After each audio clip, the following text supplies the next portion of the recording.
A pleasant day and a warm welcome to your favorite show, Law and Order. So, ladies and gentlemen, if you don't know something, you might let yourself in trouble. So, you must know everything. If it's not sure that you does know everything, you must know at least the outline of a certain thing.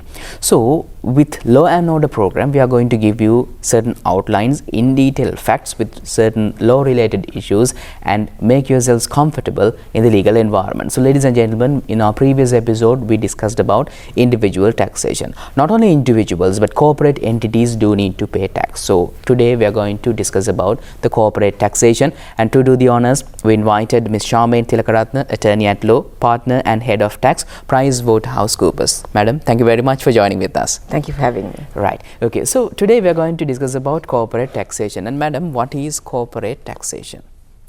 So basically, Charita, corporate taxation is where the government collects revenues from corporates and businesses by taxing their profits. Now, their profits would mean their net profits, that is their income minus their expenditure. So it's not the corporate taxation is not a tax on your revenue, it is a tax on your profits. Right. Tax on profits. Yeah. So madam, I'm a newly emerging entrepreneur. Let's think like that. Yeah. So like I need to put up my business and I need to grow it. I'm not a well equipped, a wealthy person or a wealthy entrepreneur. But like I'm liable to pay taxes because there is a small profit. So will it harm my future? So, Charita, now one thing is, as I mentioned, it's on your profits, right? So, if you don't make a profit, if you're a startup and you're incurring losses as you would expect to at the beginning of your business cycle, then you don't need to pay taxes, right? The moment you start making profits, yes, you need to pay tax at whatever the amount is, you know, either it's 1 rupee, profit of 1 rupee or 100 rupees or 1000 rupees.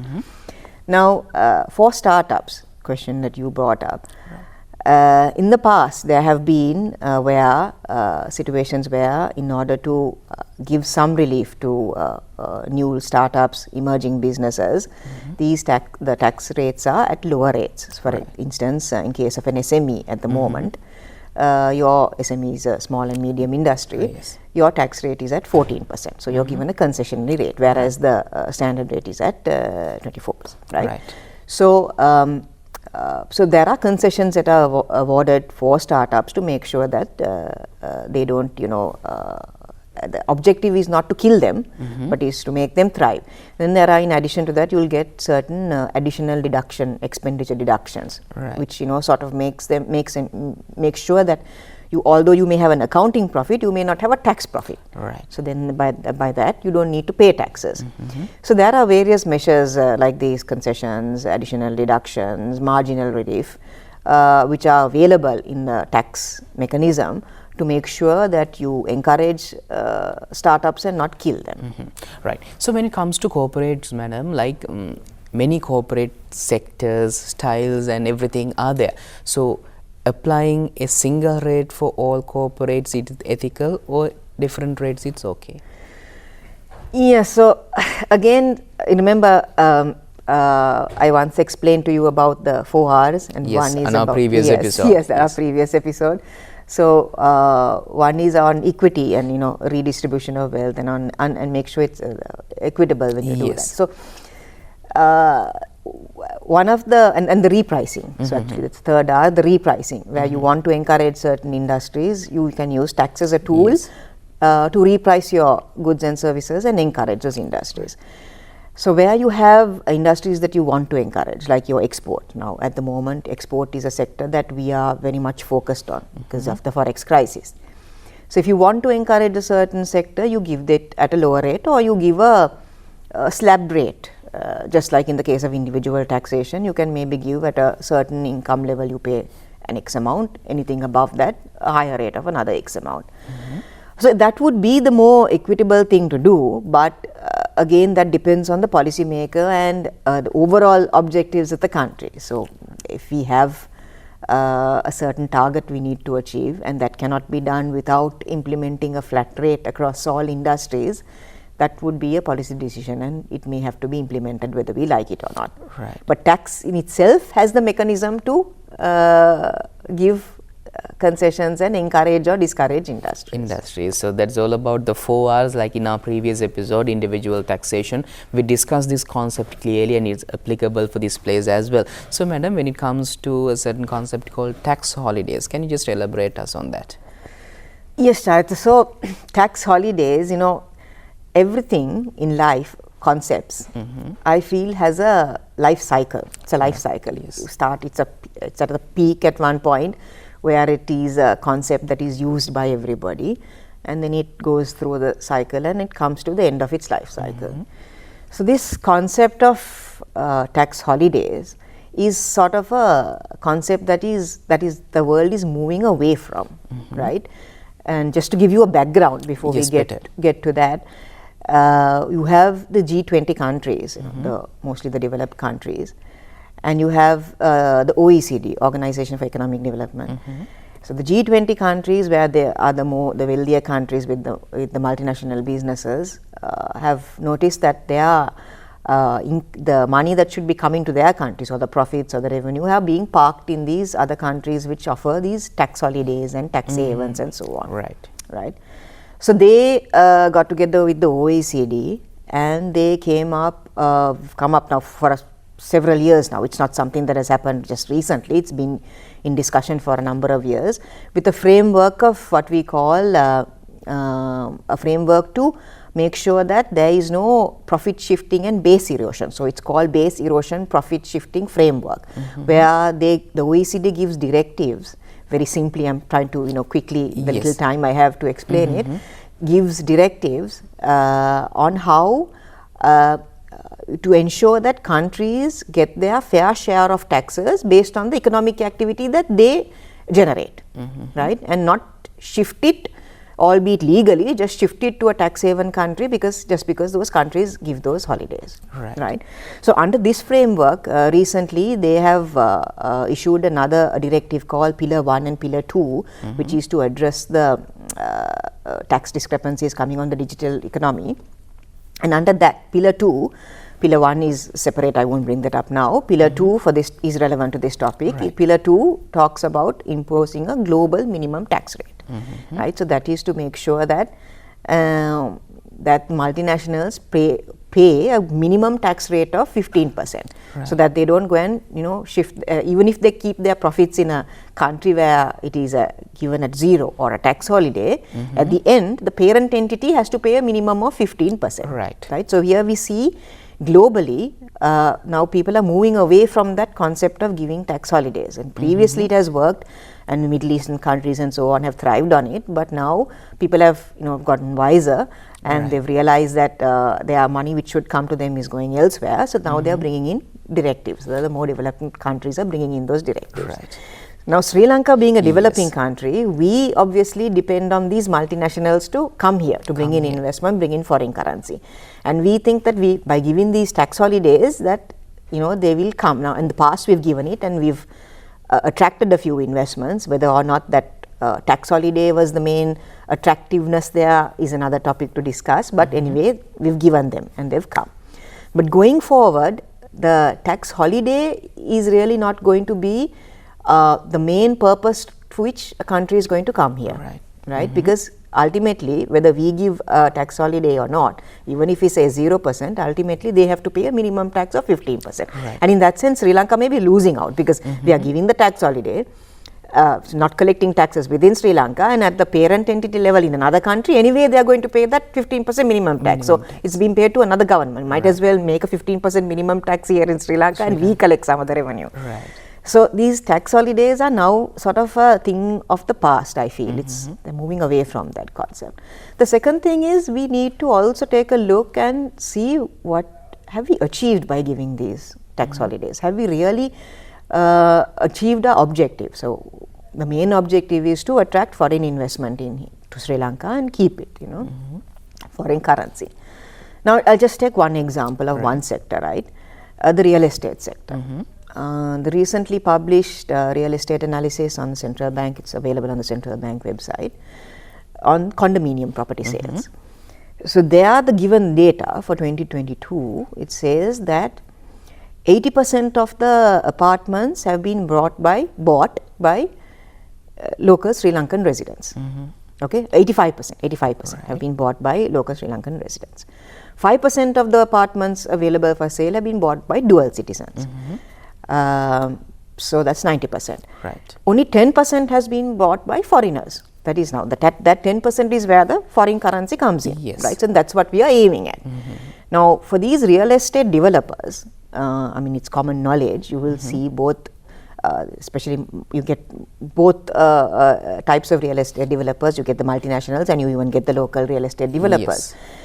For these large multinationals who come and do these real investment projects, we give sweeping tax holidays, right? We've given in the past.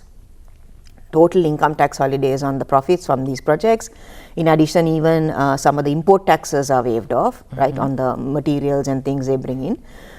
And so that's a huge drain on your on our revenue, and it's mostly it's dependent on imports as well, because majority of the raw materials, the construction material, everything is imported. I mean, granted, it gives a little bit of they gives some jobs in the country, but even then you'll see that some of the jobs also, the construction workers are also brought in from outside. These large projects, obviously, because we don't have the skills. There may be a necessity for it, but all I'm trying to say is that there is no foreign currency coming in at that point. Then in addition to that, we give these exemptions, right? And on top of that, we find that now the apartment sales are mostly done locally. It's not to foreign also. So there is no money coming into the country, more like money going out. So in that scenario, you need to take a look at the tax policy and see whether these tax holidays are working, what we are giving, and whether we get the benefit out of the cost benefit analysis. If you give something, you need to get something back. If you're not getting that, then obviously it's not working. So that's something that needs to be looked at a policy level. Ability here in Sri Lanka, we have to reconsider, and with discussions and the policy level decisions, we have to revamp those and come into a certain point which will make that inflow of money to Sri Lanka. So I think it's very much clear. And madam, I'm going to move to the next, and income tax exemption on profit on sale listed shares. What is the view on that? Yes, so this exemption was again brought in with the view of sort of kickstarting or generating more activity in the capital markets. But the tax collected from, so on the other hand, we have a tax called capital gains tax, a tax on your capital gains. Now, the collection from that tax is very poor, very minimal. And maybe large partly is due to this stock exchange activity not being taxed. There is a share transaction levy at the moment, but the profits are exempt. And there has been over the past few years, a situation where there have been massive profits, wealthy, and these are with high net worth individuals, right, who make these massive gains. And to let them go scot-free seems unreasonable, especially in the given context now, where we are revamping the whole individual taxation framework, and we are increasing the burden of taxation on individuals, even the lower income individuals. In that context, I think this needs to be relooked at, this exemption, and it may be, in fact, we have to wait till the draft legislation is out. There may be a possibility that this may be taken out, but it's not confirmed, nothing is confirmed. Discussions at various forums. That doesn't seem to be a justification at this juncture to continue with that exemption. Right. So, like the reasons and the outline to not to proceed with that, I think it's clear for you all. And madam, the recently introduced social security contribution levy. What is your view on that? So this Charita is a turnover tax. Okay, it's levied on your turnover, not on your profit. Now, corporate tax is on your profit. Value-added tax is on your value addition, right? It taxes the value addition. But this is on your turnover, and that has a cascading effect, because you sell it to somebody else, then you have to pay on your turnover, then that person sells somebody else, that person also has to pay on that turnover, and it includes the cost of which you had charged. So it's a cascading effect. So it's not generally, turnover taxes are not considered the better form of a tax. And that is why in the past we've had so many turnover tax, the business turnover tax, national security, defense levy, NBT, we've had all these. But we've moved away from the turnover tax and went to a value added taxation base, which is called the VAT, right? And that is the better tax. But from time to time, when we are in need of revenue, the government is in need of revenue, we see them bringing this in to collect some quick money. Now, for instance, even under the Social Security contribution levy, you have the financial institutions. Yes. They are paying it on their value addition. They are paying financial VAT also on their value addition, which is essentially your profit. And in case of Social Security contribution, they are paying it as on their value addition. Right. So you might as well not have that tax and just increase the rate of the value added tax on financial services instead of bringing two taxes and taxing the same base under two different names.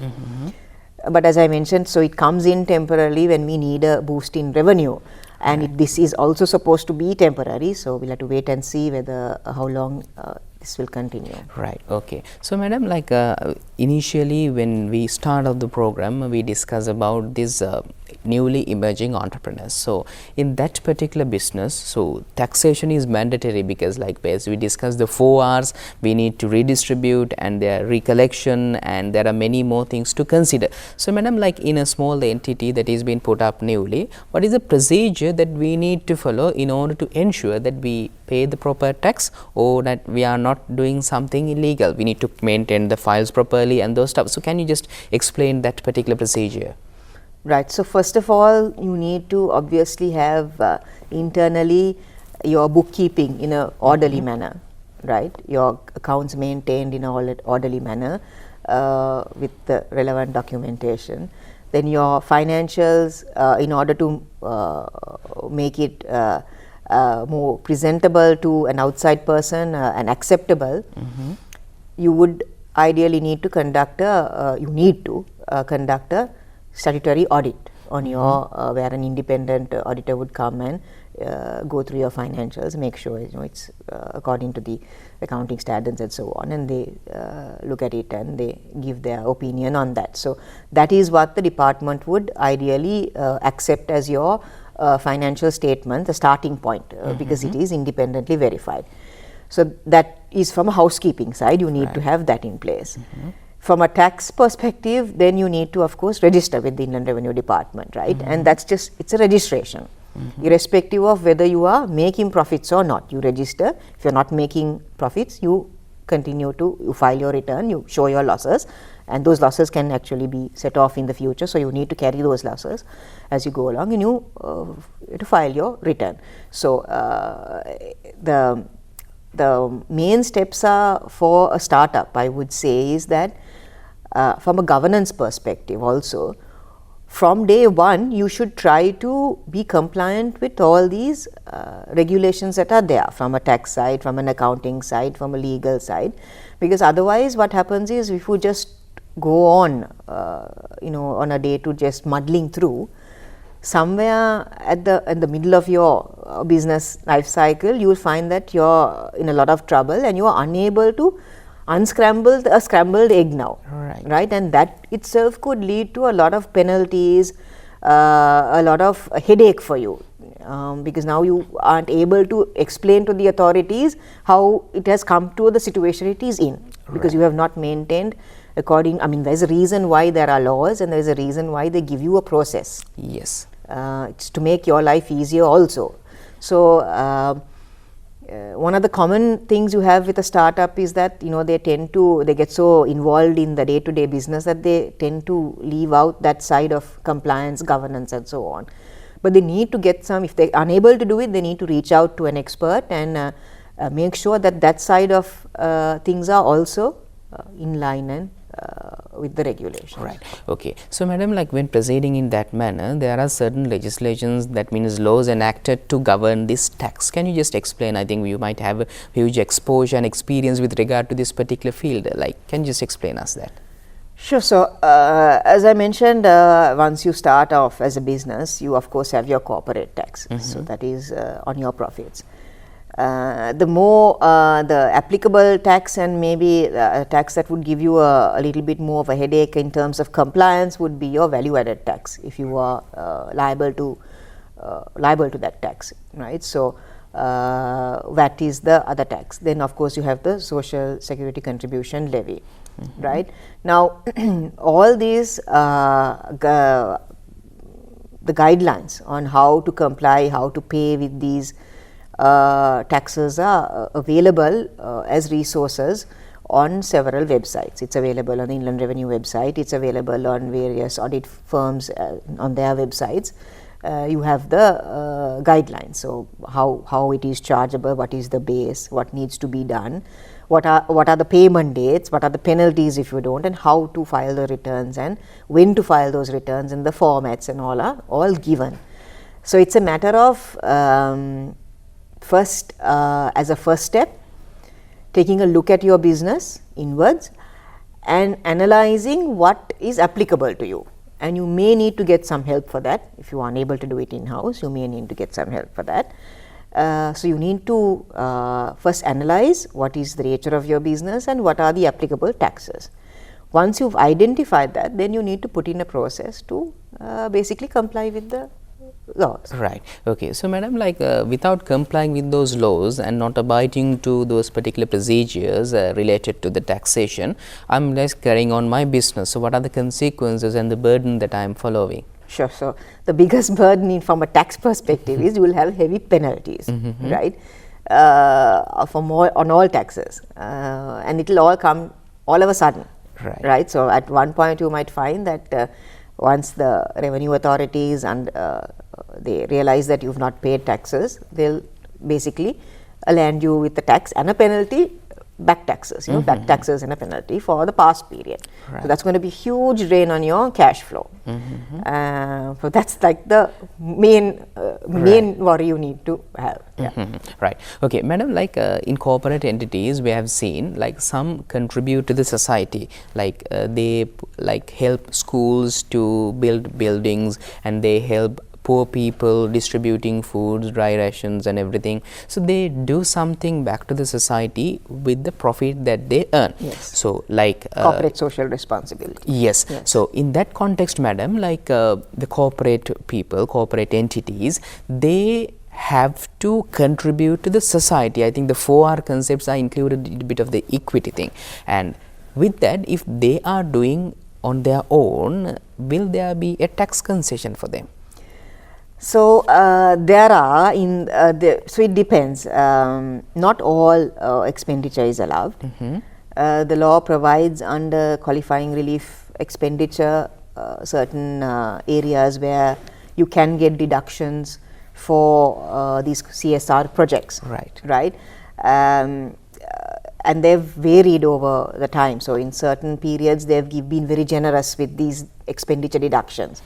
But as you go along and we come to a crisis situation like now, you find that the leeway or these deductions contracting, so they don't give you these deductions. Yes. But it is not essentially, principally it is not a deduction that you can claim against your income, because it is not a expenditure which is incurred in the production of your business. Business income. Yes. Right. So conceptually, as on principle, you can't get a deduction for it, because it's something that you are doing. As you go and you make money. I mean, obviously the company is also not going to do these projects if they are not making money. Yes. They do it if they have profits and they feel that they want to give back to society, right? So it is out of your profits that you are setting aside a certain portion of profit to do something for the society. So, yes.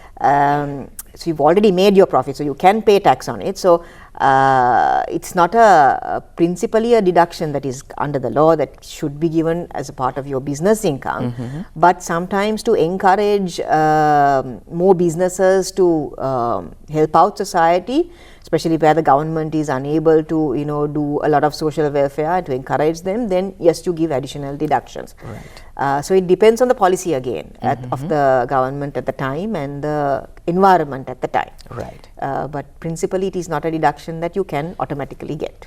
Okay. So we discussed about the corporate taxation and several practically applicable and practically the things that you need to know when putting up a business. And newly emerging entrepreneurs, don't be afraid. So you can put up your own business, and the tax is not a burden for you all, but feel it like a responsibility. It's a corporate social responsibility, as we discussed a little about the program, or like we discussed about the 4R concept. It's very much clear why do you need to pay tax, and from that tax what is going to happen. So thank you very much, ladies and gentlemen, for joining with us with Law and Order program, and thank you very much Ms. Sharmin Tilakaratne, attorney at law, partner and head of tax, PricewaterhouseCoopers. Thank you very much, madam, for joining up with us. And ladies and gentlemen, we discussed with taxation and the corporate and individual taxations on 2 separate episodes. So thank you very much for joining with us, and stay tuned with Law and Order in the future as well. We'll be discussing more interesting topics as well.